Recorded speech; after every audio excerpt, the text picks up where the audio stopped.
Dari 17 Polres yang ada di Sumatera Selatan, sudah 4 Polres yang melebihi 70%.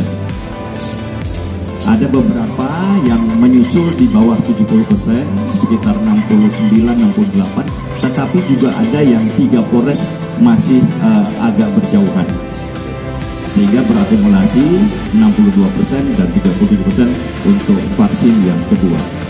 Bapak Kapolda menginstruksikan kepada kita semua melakukan upaya keras supaya pada tanggal 30 Desember nanti insya Allah mencapai target 70% atau lebih. Beberapa inovasi yang dilakukan oleh Pak Kapolda beserta jajaran. Yang pertama, kami menggaet para pengusaha maupun BUMN yang ada di Sumatera Selatan untuk membantu menstimulus masyarakat supaya ikut atau aktif melakukan vaksinasi.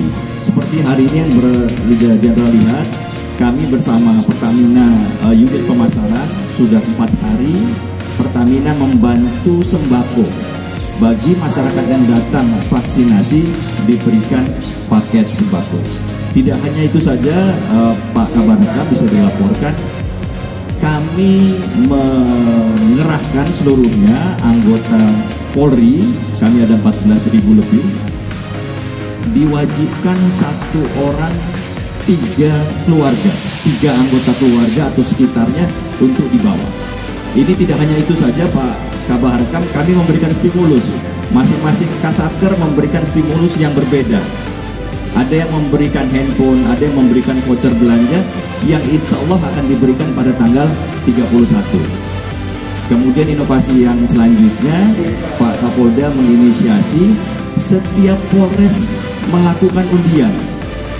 Setiap masyarakat yang datang vaksinasi diberikan 1 kupon undian yang tanggal 31 nanti itu akan diundi. Ini cukup besar, antusias masyarakat, tidak hanya ingin sehat tapi ingin dapat motor Pak.